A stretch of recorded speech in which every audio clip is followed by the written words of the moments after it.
हे guys, जय Mahakal. Welcome to your channel MPRM। आशा करती हूँ कि आप सभी स्वस्थ होंगे, निरंतर अपने एग्जाम की तैयारी कर रहे होंगे। हमने इस सीरीज़ में मेंस के कुछ क्वेश्चन आंसर को कंप्लीट किया था, जिसमें हम अलग अलग कोचिंग संस्थानों के क्वेश्चन आंसर को सॉल्व कर रहे हैं। तो चलिए गाइस स्टार्ट करते हैं बिना देरी करते हुए। यदि आप हमारे चैनल पर नए हैं और अभी तक चैनल सब्सक्राइब नहीं किया है तो प्लीज़ गाइस पहले चैनल सब्सक्राइब कीजिए, वीडियो को लाइक कीजिए, कमेंट कीजिए, अपने प्यारे प्यारे फ्रेंड्स के साथ शेयर कीजिए। पहला क्वेश्चन है, अर्जुन दास कौन है? तो अर्जुन दास के बारे में लिखना है। तो अर्जुन दास कौन है, हम इनके बारे में 3 मार्कर में लिखेंगे। पहला है इनका कार्यकाल, यह 1500 से 1510 ईस्वी तक रहे हैं। गौड़ वंश के प्रमुख शासक थे। जानकारी हमें आईन ए अकबरी से मिलती है। दिल्ली सुल्तान के समकालीन थे, जब जो दिल्ली सल्तनत चल रही थी उस समय ये थे। इनकी विशेषता क्या है कि जो इनका शासन काल है, इनके समय ही सिखों के गुरु नानक गढ़ा में आए थे।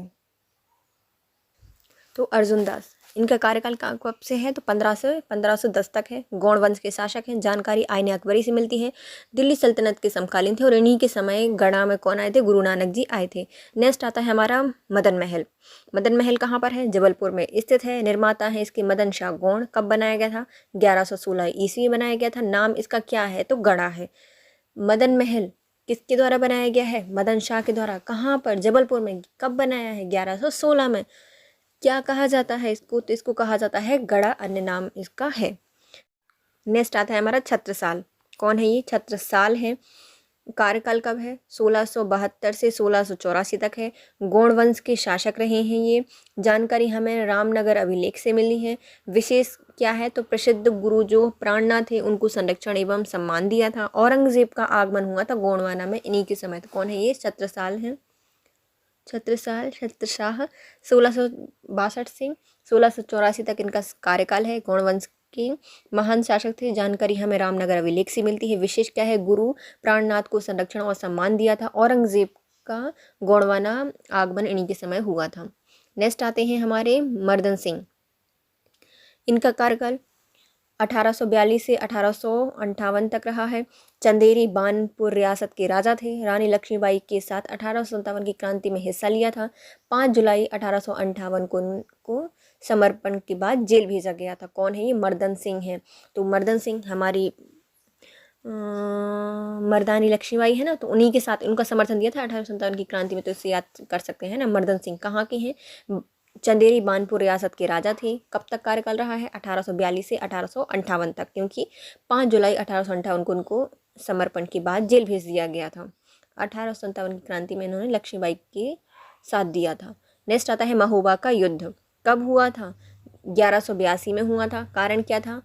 मतलब जो हमारा पृथ्वीराज चौहान तृतीय है, उसकी साम्राज्यवादी नीतियों के कारण महोबा का युद्ध हुआ था। परिणाम क्या हुआ था? परमादिदेव की पराजय हुई थी।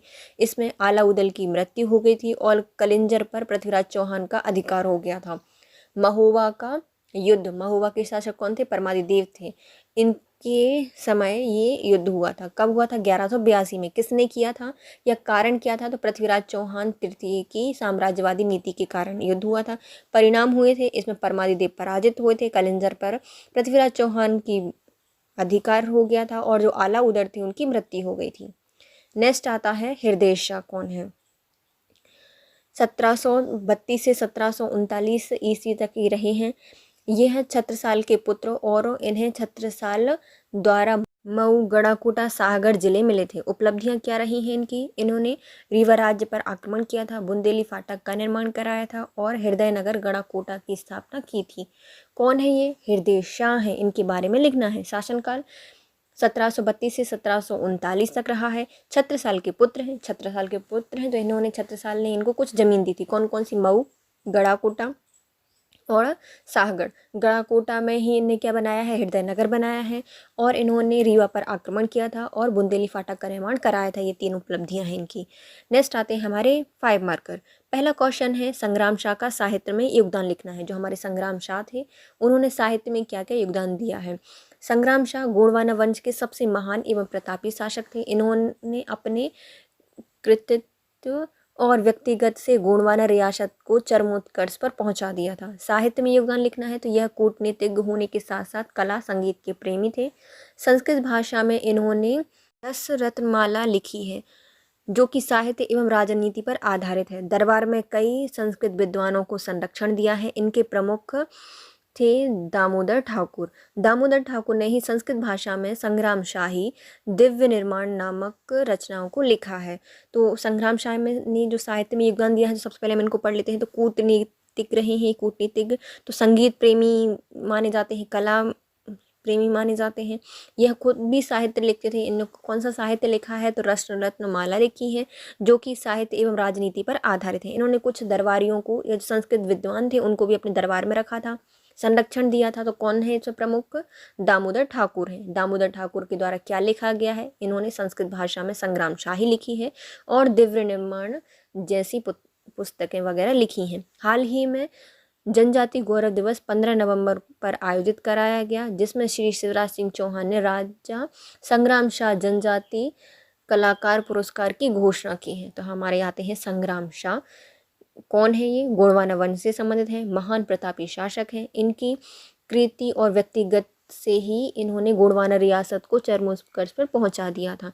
इनका योगदान क्या रहा है साहित्य में? इन्होंने कूटनीतिक के साथ साथ कला साहित्य में भी प्रेम दिखाया है, संगीत में प्रेम दिखाया है। ये खुद भी संस्कृत भाषा के ज्ञाता रहे हैं। इन्होंने राष्ट्र रत्नमाला पुस्तक लिखी है। इन्होंने कई विद्वानों को संरक्षण दिया, जिसमें पहले आते हैं हमारे दामोदर ठाकुर। दामोदर ठाकुर के द्वारा क्या लिखा गया है? तो इन्होंने लिखी है संग्राम शाही और दिव्य दर्शन लिखा है। और अभी जो वर्तमान में, या कुछ दिन पहले जो जनजाति गौरव दिवस हुआ था 15 नवंबर को, इसमें शिवराज सिंह चौहान ने जो राजा संग्राम शाह जनजाति कलाकार पुरस्कार की घोषणा कर दी है। नेक्स्ट क्वेश्चन आता है, रानी दुर्गावती और मुगल सेना के बीच हुए युद्ध का वर्णन करना है। तो हमारी रानी दुर्गावती कहाँ से आती हैं?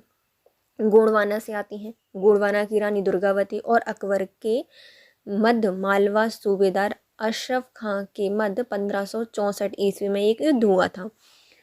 इसमें क्या हुआ था? नरई में प्रथम दिन युद्ध में रानी जीत गई थी। दूसरे दिन युद्ध में रानी ने अत्यधिक घायल होने पर खुद को कटार मारकर वीरगति प्राप्त की थी। युद्ध में घायल रानी का पुत्र वीर नारायण राजधानी चौरागढ़ चला गया था। देखो, पहले आते हैं अकबर ने जैसे अपनी साम्राज्य विस्तार की नीति अपनाई, तो उसकी नज़र पड़ी कहाँ पर? गढ़ा पर। गढ़ा पर कौन सी रानी थी? हमारी रानी दुर्गावती थी। खुद तो आ नहीं सकता था, उसने बोला मालवा के सूबेदार को, जो कौन था? अशरफ खां था, उससे बोला कि जाओ आक्रमण करो गढ़ा पर। 1564 में गढ़ा पर आक्रमण करने आया अशरफ खां। पहला दिन नरई का प्रथम युद्ध दिन था, जिसमें युद्ध हुआ और रानी जीत गई। इसको बहुत बुरा लगा कि भैया एक महिला से हार गए। फिर दूसरे दिन युद्ध करने आया, बहुत भयानक युद्ध हुआ, जिसमें रानी दुर्गावती घायल हो गई और उन्होंने क्या किया? अपनी खुद की कटार से ही वीरगति प्राप्त कर ली। घायल के बाद जो उनका पुत्र था वीर नारायण, वो कहाँ चले गया? चौरागढ़ चला गया। मुगलों ने युद्ध में चौरागढ़ जीत लिया और मुगल सेना भी कहाँ पहुँच गई? राजधानी चौरागढ़ पहुँच गई और उन पर अधिकार कर लिया। वीर नारायण को वीरगति प्राप्त हो गई और इस प्रकार से गढ़ा राज्य मुगलों के अधीन हो गया और पूरे गढ़ा पर किसने अधिकार कर लिया? मुगलों ने अधिकार कर लिया। नेक्स्ट आता है रानी दुर्गावती की राजनीतिक एवं सामाजिक उपलब्धियां लिखनी है। तो रानी दुर्गावती हैं, इनकी हमें राजनीतिक और सामाजिक उपलब्धियों का वर्णन करना है। रानी दुर्गावती गोंडवाना वंश की एक महान शासिका और कुशल प्रशासक थी। इनकी उपलब्धियां आती हैं राजनीतिक उपलब्धियों में, राजधानी परिवर्तन की थी, जो कि सिंगौरगढ़ से चौरागढ़ राज्य की सुरक्षा के लिए इन्होंने परिवर्तित कर दी थी। मालवा का जो शासक था बाज बहादुर, उसको 2 बार हराया था। अफगानियों को पराजित करके अपनी सेना में शामिल कर लिया था। संग्राम शाह द्वारा निर्मित जो गोंडवाना साम्राज्य है, उसको पूर्ण स्वायत्तता और सुरक्षा प्रदान करने वाली रही हैं रानी दुर्गावती। सामाजिक उपलब्धियां क्या हैं इन्होंने उदार धर्म सहिष्णु शासिका थी। इन्होंने हिंदू मुस्लिम संतों को संरक्षण और दान दिए थे। रानी दुर्गावती ने रानीताल, आधारताल, चेरीताल का निर्माण कराया था। राज्य में कुएं, मठ, बावड़ी, धर्मशालाओं का निर्माण कराया था और पंचमठा मंदिर का निर्माण कराया था। इस प्रकार रानी दुर्गावती ने संग्राम शाह द्वारा स्थापित गोंडवाना राज्य को मजबूत आधार प्रदान किया था। तो हमारी रानी दुर्गावती और हमने मुगलों का युद्ध देख लिया। अब हम देखते हैं रानी दुर्गावती की राजनीतिक और सामाजिक उपलब्धियां क्या है। राजनीति में ने क्या किया? तो जो हमारी रानी दुर्गावती हैं, वह गोंडवाना वंश की एक महान शासिका रही हैं, कुशल प्रशासक रही हैं। इन्होंने राजनीति में सबसे पहले अपनी राजधानी परिवर्तित कर दी। कहाँ से? सिंगौरगढ़ से कहाँ पर लेके गई? चौरागढ़ लेके गई, क्योंकि चौरागढ़ एक थोड़ा पहाड़ी एरिया था और चारों तरफ से घिरा हुआ था, संरक्षण था। तो चौरागढ़ लेके गई अपनी राजधानी। फिर जो मालवा का शासक था बाज बहादुर, उसने आक्रमण किया, क्योंकि ये महिला थी तो उन्होंने सोचा कि महिला शासक है, हम युद्ध करके आराम से जीत लेंगे, लेकिन वहाँ इनको 2 बार हरा दिया गया रानी दुर्गावती के द्वारा। फिर अफगानियों ने भी युद्ध करने की कोशिश की, उनको भी पराजित करके उनको खुद की सेना में मिला लिया कि भैया आ जाओ तो हमारी सेना में। संग्राम शाह द्वारा जो निर्मित गोंडवाना साम्राज्य है उसको पूर्ण स्वायत्त और सुरक्षा प्रदान किया है रानी दुर्गावती ने। सामाजिक उपलब्धियां क्या हैं, तो सबसे पहले आता है उनका धर्म, तो वह उदार और धर्म सहिष्णु शिक्षिका थी। इन्होंने हिंदू धर्म दोनों को संरक्षण दिया और दोनों के संतों को दान दिए।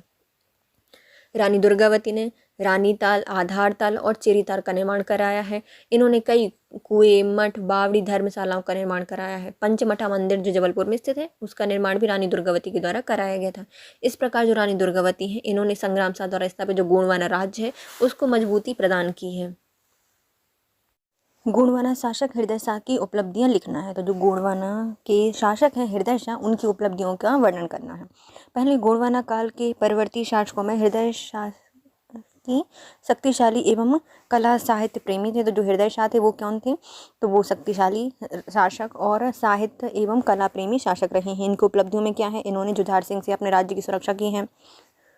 1551 से 1552 में राजधानी परिवर्तन की, चौरागढ़ से रामनगर स्थानांतरित की है। तो जो हमारे शासक हैं हृदय शाह, इन्होंने सबसे पहले क्या किया, जूझे हैं किससे, जुझार सिंह से अपने राज्य की सुरक्षा की है। अपनी राजधानी को 1651 से 1652 में कहाँ लेके गए हैं, चौरागढ़ से रामनगर लेके चले गए। राज्य में आर्थिक गतिविधियों को बढ़ाने के लिए इन्होंने कुशल श्रमिकों को अपने क्षेत्र में बसाया। स्वयं कुशल शासक हैं, साहित्यकार हैं और संगीत प्रेमी हैं। दरबार में इन्होंने विष्णु दीक्षित, कमला दत्त ठाकुर विद्वानों को संरक्षण प्रदान किया है। इनके शासनकाल में ही जो रामनगर अभिलेख है, बघेलन महल है, सुंदर महल है आदि का निर्माण कराया गया था। इस प्रकार हृदय शाह ने गोंडवाना रियासत को अक्षुण्ण बनाए रखा है। तो हम देखते हैं सबसे पहले हृदय शाह को, कहाँ के शासक हैं, गोंडवाना के हैं, उनको उपलब्धियां बतानी हैं। तो ये एक शक्तिशाली कला प्रेमी और साहित्य प्रेमी शासक रहे हैं। इन्होंने अपने राज्य की पहले सुरक्षा की, किससे, जुझार सिंह से की है। और 1651 से 1652 में अपनी राजधानी को रामनगर स्थानांतरित की, कहाँ से, चौरागढ़ से। पहले चौरागढ़ कौन लेकर आया था, तो संग्रामगढ़ से या संग्रामपुर से राजधानी चौरागढ़ लेकर आई थी दुर्गावती। चौरागढ़ से रामनगर कौन लेकर आए हैं, हृदय शाह, क्योंकि हृदय में कौन है, राम है, तो रामनगर लेकर गए हैं। राज्य में आर्थिक स्थिति या गतिविधियों को बढ़ावा देने के लिए इन्होंने कुशल शासकों को संरक्षण दिया, अपने यहाँ पे बसाया। इन्होंने ये खुद ही एक कुशल शासक, साहित्यकार और संगीत प्रेमी थे। इनके दरबार में विष्णु दीक्षित और जो कमला दत्त ठाकुर हैं वो इनके दरबार में थे। इनके द्वारा क्या बनवाया गया है, रामनगर अभिलेख, बघेलन महल और सुंदर महल का निर्माण कराया गया है। इस प्रकार से हृदय शाह ने गोंडवाना रियासत को अक्षुण्ण बनाया है। नेक्स्ट आता है चंदेल शासक विद्याधर चंदेल पर टिप्पणी करनी है। जो हमारे चंदेल शासक हैं विद्याधर, उन पर टिप्पणी करनी है, तो चलिए करते हैं। चंदेल शासक गणदेव के ज्येष्ठ पुत्र एवं चंदेल वंश के वास्तविक प्रगति के सिरोधार थे। कौन है ये, विद्याधर हैं। विद्या हमेशा क्या होती है, ज्येष्ठ होती है, तो किसके ज्येष्ठ थे ये, गणदेव के ज्येष्ठ पुत्र थे। इन्होंने चंदेल वंश के क्या माने जाते हैं, वास्तविक प्रगति के सिरोधार माने जाते हैं। जानकारी हमें कहाँ से मिलती है इनकी, तो महोबा के अभिलेख से और बन्नौर के अभिलेख से मिलती है। जो विद्याधर हैं इनकी जानकारी हमें मिलती है महोबा से। जो भी विद्याधर के बारे में सुनता है वो करता है वाह वाह वाह, तो महोबा। और बन्नौर, बिना ना बोलते हो, तो बन्नौर का अभिलेख हमें विद्याधर के बारे में जानकारी कहाँ से मिलती है, मुख्यतः 2 अभिलेखों से मिलती है। एक आता है महोबा अभिलेख और दूसरा आता है बन्नौर अभिलेख। अब आते हैं इनकी राजनीतिक उपलब्धियां। पहली, परमार शासक राजा भोज को पराजित किया था। इन्होंने किसको पराजित किया था, राजा भोज को पराजित किया था। कलचुरी शासक गंगेदेव को पराजित किया था। कलचुरी शासक गंगेदेव को पराजित किया था। गुर्जर प्रतिहार शासक राजपाल को हराया था इन्होंने। जो गुर्जर प्रतिहार का शासक था राजपाल को हरा दिया था इन्होंने। और महमूद गजनवी के आक्रमण से राज्य की रक्षा की थी। जो महमूद गजनवी जब आया था ना, उसने आक्रमण किया तो विद्याधर ने उससे अपने राज्य की संरक्षण और रक्षा की थी। सांस्कृतिक उपलब्धियों में देखते हैं, इन्होंने मंदिरों का निर्माण कराया, जैसे कंदरिया महादेव मंदिर का निर्माण कराया। स्वयं विद्वान थे, इन्होंने क्या लिखा है, लुगात ए हिरवी नामक कविता लिखी है। लुगात ए हिरवी नामक। इस प्रकार चंदेल शासक विद्याधर ने राज्य को स्थापित प्रदान किया था। तो कौन है? विद्याधर हैं, चंदेल शासक हैं। कौन है ये? तो यह गंडदेव के ज्येष्ठ पुत्र थे। इनको ही चंदेल वंश का वास्तविक सिरोधार माना जाता है। प्रगति का जानकारी कहाँ से मिलती है हमें? महोबा अभिलेख से और दूसरी बन्नौर अभिलेख से। राजनीति में इन्होंने क्या किया है? राजनीति में सबसे पहले अपने राज्य को संरक्षण दिया। संरक्षण देने के चक्कर में इन्होंने परमार राजा भोज को हरा दिया। फिर आते हैं कलचुरी के राजा गंगदेव, उनको हरा दिया। और तीसरे आते हैं गुर्जर प्रतिहार, उनके राजपाल को भी हरा दिया था। फिर महमूद गजनवी आया, उसको भी हरा दिया। सांस्कृतिक उपलब्धियों में इन्होंने कंदरिया महादेव मंदिर का निर्माण कराया था। स्वयं विद्वान शासक थे। इन्होंने क्या लिखा था? लुगाते हिरवी नामक कविता लिखी थी। इस प्रकार जो हमारे विद्याधर हैं वह राज्य को स्थापित प्रदान करने में सफल रहे थे। नेक्स्ट आते हैं राजा छत्रसाल पर टिप्पणी करनी है। जो हमारा राजा छत्रसाल हैं उन पर भी हमें टिप्पणी करनी है। चंपत राय के पुत्र हैं राजा छत्रसाल, संपूर्ण बुंदेलखंड के सबसे महान एवं प्रतापी शासक। जानकारी हमें भूषण की छत्रसाल दशक से मिलती है। जो भूषण है उन्होंने क्या लिखा था? छत्रसाल दशक लिखा था, उससे हमें जानकारी मिलती है।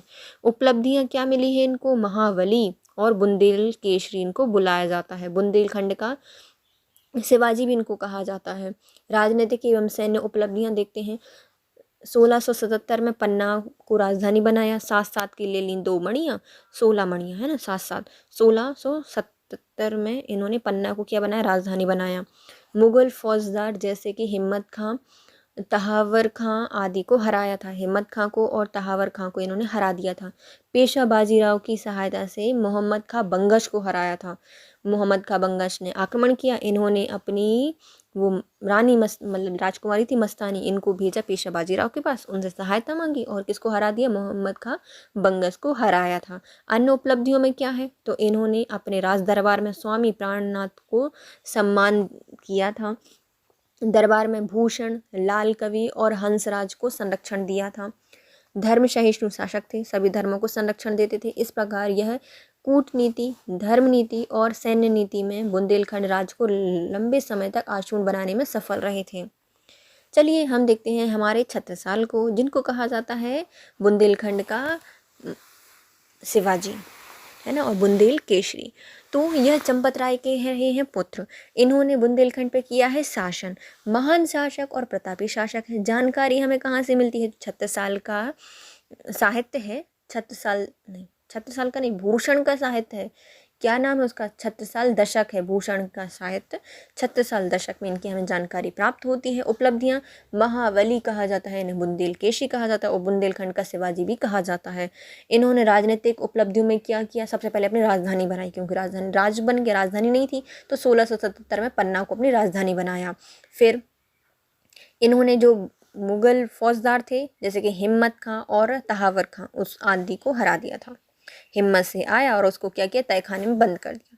हिम्मत खां और तहावर खां को हराया था। पेशवा बाजीराव की सहायता से मोहम्मद बंगश को हराया। उपलब्धियां क्या थी? तो इन्होंने अपने दरबार में स्वामी प्राणनाथ को सम्मान दिया था, संरक्षण दिया था। फिर आते हैं इनके दरबार में भूषण लाल कलर के आभूषण, तो भूषण, लाल कवि और हंसराज। तो हंस क्या पहने हैं? लाल कलर के आभूषण, तो हंसराज, लाल कवि और भूषण को संरक्षण दिया था। धर्म सहिष्णु शासक थे। इन्होंने कूटनीति से अपने राज्य को लंबे समय तक अक्षुण्ण बनाने में सफल रहे थे। नेक्स्ट आता है राजा धंग की सैन्य विजय लिखनी है। जो राजा धंग हैं उनके बारे में हमें उनके सैन्य अभियानों को लिखना है, उनकी कहाँ कहाँ विजय हुई थी। धंग किस वंश से संबंधित हैं? तो ये आते हैं हमारे चंदेल शासक हैं। राजा धंग 950 से 1002 तक चंदेल शासक यशोवर्मन के पुत्र हैं। तो धंग, सब लोग यश देखकर हो जाएंगे दंग, तो यशोवर्धन के पुत्र हैं राजा धंग। कब तक रहे हैं? चंदेल शासक हैं और इनका शासनकाल रहा है 950 से 1002 तक। जानकारी हमें मऊ प्रशस्त अभिलेख से और विश्वनाथ मंदिर अभिलेख से मिलती है। तो हम क्या एक प्रस्तर लेकर आए मऊ से, है ना, मऊ से एक प्रस्तर लेकर आए, कहाँ रख दिया? विश्वनाथ मंदिर में रख दिया, धर दिया। तो 2 याद हो जाएंगे, मऊ प्रस्तर है, मतलब मऊ प्रस्तर है, और दूसरा कहाँ रख दिया? विश्वनाथ मंदिर में रख दिया। तो 2 अभिलेखों से इनकी हमें जानकारी प्राप्त होती है। सैन्य विजय में आता है जो यशोवर्मन था उसकी विजय को स्वामित्व प्रदान करने का श्रेय राजा वंश धंग को ही जाता है। जो यशोवर्मन था उसने जितनी विजय की थी उसको स्थापित करने का जो श्रेय जाता है वो किनको जाता है? राजा धंग को जाता है।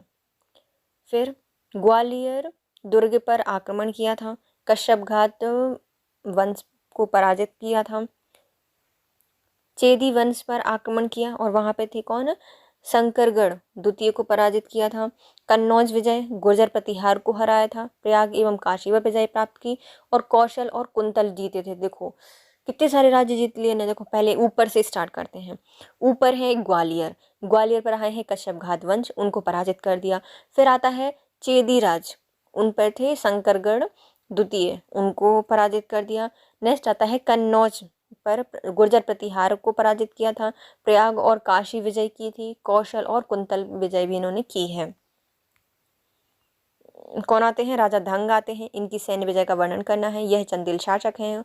950 से 1002 तक इन्होंने शासन किया है। किनके पुत्र हैं? यशोवर्मन के पुत्र रहे हैं।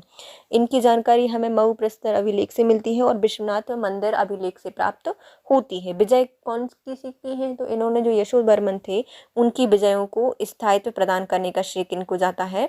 राजा धंग को जाता है। इन्होंने भी कुछ विजय की हैं। पहले ग्वालियर पे दुर्ग जीता, वहां पर कश्यप प्रतिहार को हरा दिया। उसके बाद आते हैं कन्नौज पर गुर्जर प्रतिहार नहीं, देखो ग्वालियर में गए तो कश्यप घात वंश था दो, उनको हराया और कन्नौज विजय की तो वहां पे गुर्जर प्रतिहारों को हराया।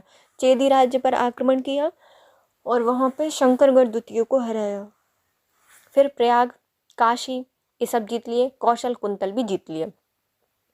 फिर आते हैं हमारे रुद्र प्रताप सिंह बुंदेला पर टिप्पणी करनी है। तो कौन है ये? तो यह बुंदेला शासक मलखान सिंह के पुत्र हैं। इन्हीं के समय ओरछा राजवंश की नींव पड़ी थी।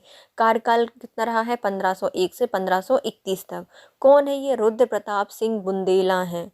रुद्र प्रताप, शंकर जी को कहा जाता है ना रुद्र प्रताप, उन्हीं के समय ओरछा की स्थापना हुई है। तो ये किसके पुत्र हैं? तो मलखान सिंह के पुत्र हैं। ओरछा राजवंश से संबंधित आते हैं और ओरछा राजवंश की नींव इन्हीं के समय डली थी। किनके समय? रुद्र प्रताप सिंह बुंदेला के समय। 1501 से 1531 तक इनका कार्यकाल रहा है। उपलब्धियां क्या हैं? इन्होंने ओरछा में छावनी की स्थापना की। कहाँ पे की थी? ओरछा में क्या बनाई? इन्होंने छावनी बनाई थी। इनके शासन का संचालन गढ़ कोठार में किया था। जो इनका शासन था उसका संचालन कहाँ से करते थे? गढ़ कोठार से किया है इन्होंने। इन्होंने अपने साम्राज्य विस्तार में कलिंजर से कालपी तक कर लिया था। तो पूरा साम्राज्य कलिंजर से कालपी तक इन्होंने अपने साम्राज्य का विस्तार किया। राजधानी ओरछा को बनाया था। रुद्र प्रताप सिंह बुंदेला का शासनकाल तत्कालीन लोधी वंश के पतन का काल था और मुगल वंश के उद्भव का ही काल था। हाँ, दिसंबर 1531 में रुद्र प्रताप बुंदेला की मृत्यु हो गई थी। तो कौन है ये रुद्र प्रताप सिंह बुंदेला? हमारे बुंदेला शासक हैं। किनके पुत्र हैं? मलखान सिंह के पुत्र हैं। इन्हीं के समय जो हमारा ओरछा राजवंश है उसकी नींव डली थी। 1501 से 1531 तक इन्होंने शासन किया है।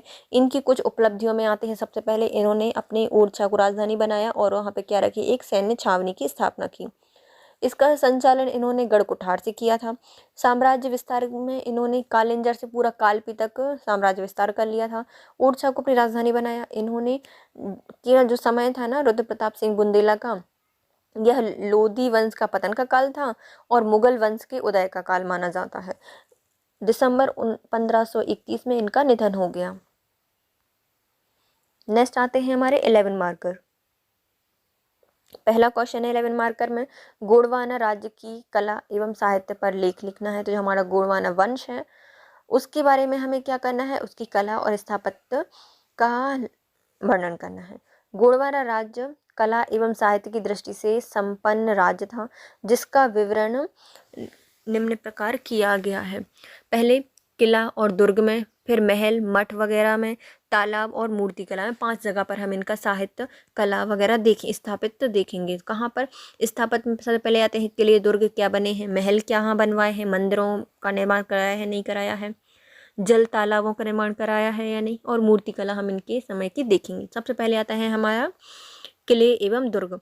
राज्य की मजबूती एवं सुदृढ़ता हेतु किले बनवाए जाते हैं। तो किले क्यों बनवाए जाते थे? राज्य को मजबूती और सुदृढ़ता प्रदान करने के लिए। जैसे गड़ा का किला जो कि मदन महल में स्थित है, मदन शाह के द्वारा बनाया गया था। सिंगौरगढ़ का किला संग्राम शाह ने बनाया था। चौरागढ़ का किला यह सतपुड़ा पर्वत श्रेणी पर स्थित है। इसमें 10 भवन कुएं बावड़ी के लिए प्रसिद्ध है।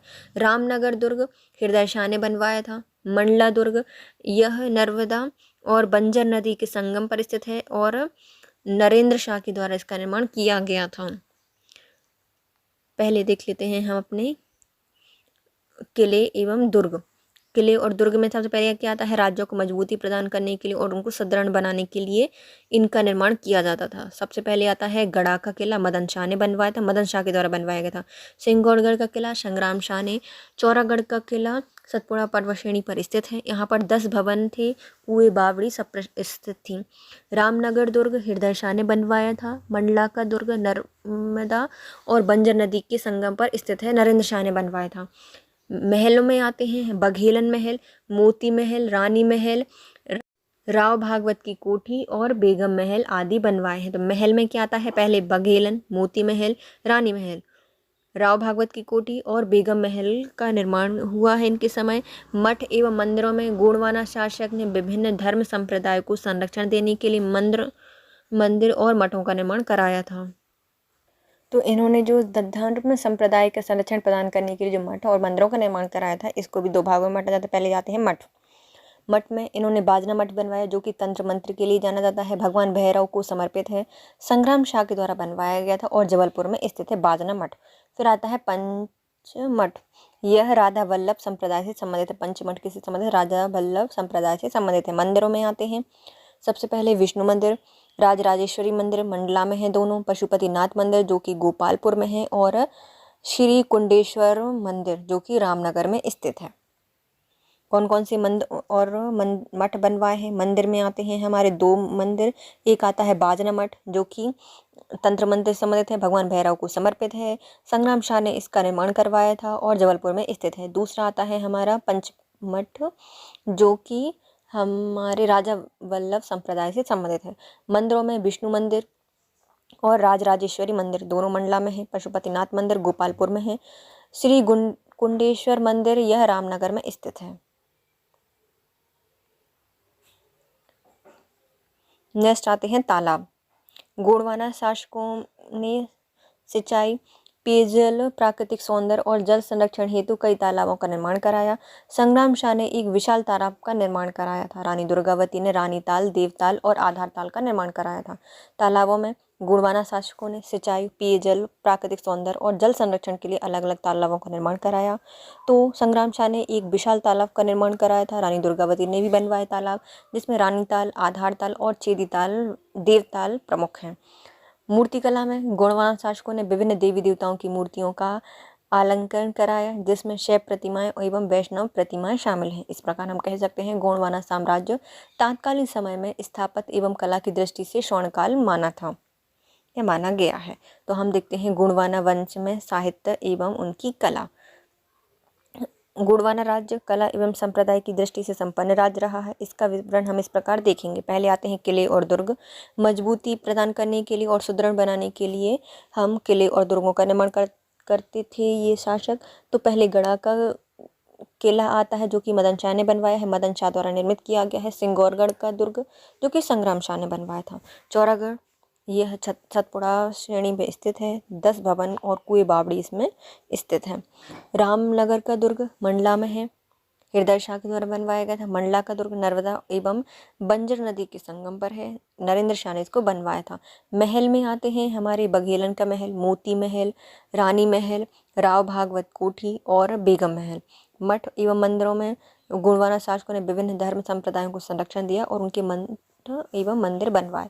सबसे पहले आते हैं मठ, तो इसमें आते हैं 2 मठ, पहले बाजना मठ और दूसरा है पंचमठ।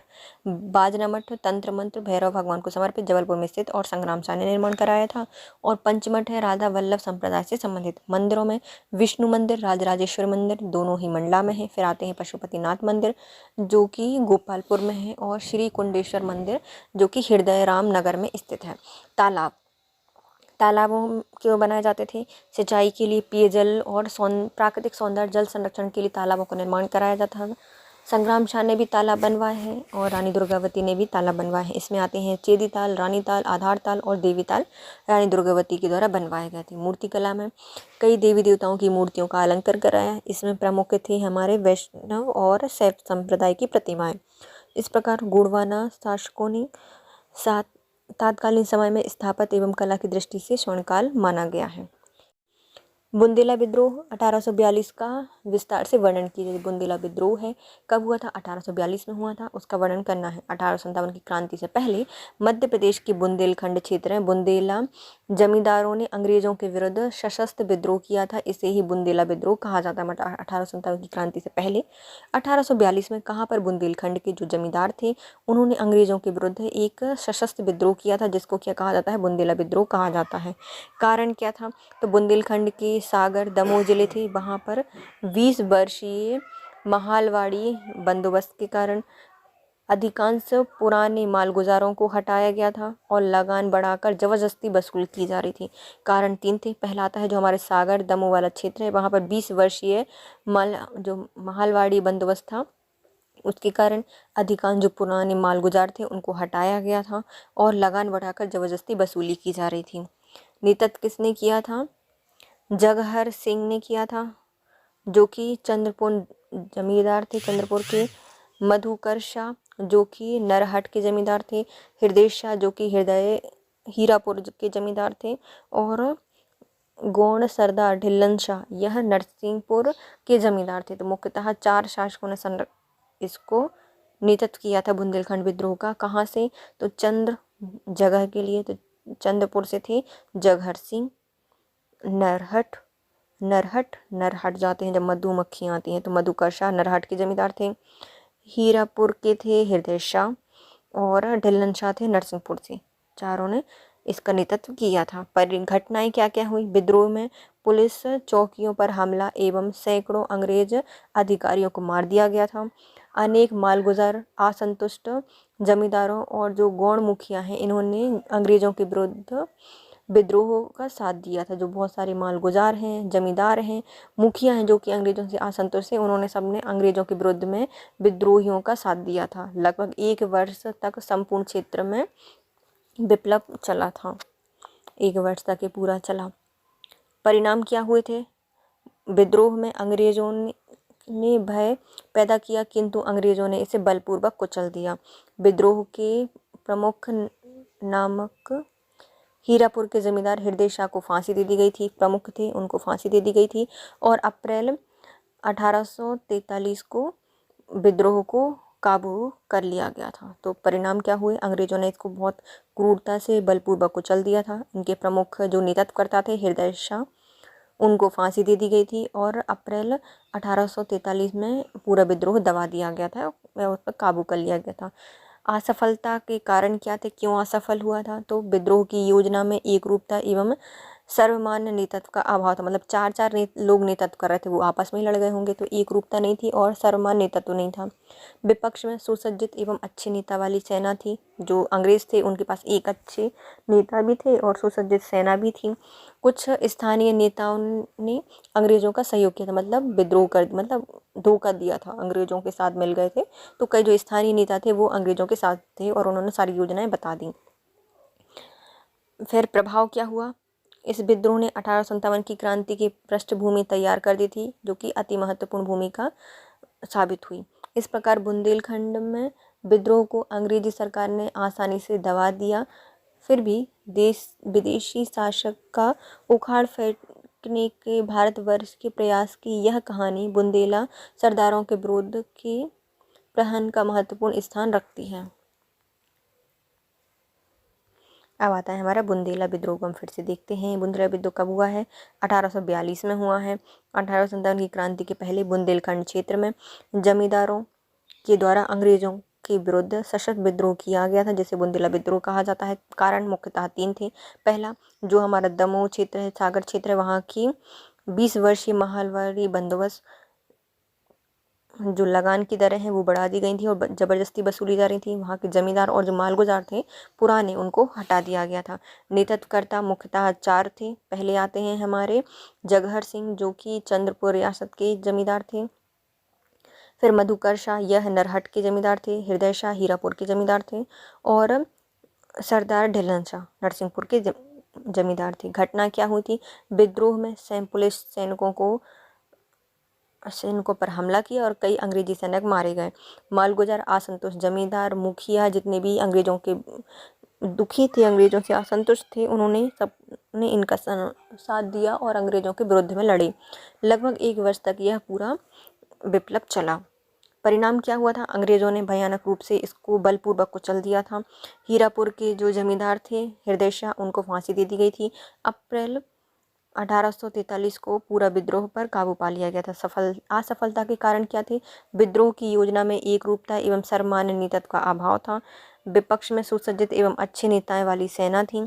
कुछ स्थानीय नेताओं का अंग्रेजों को सहयोग था।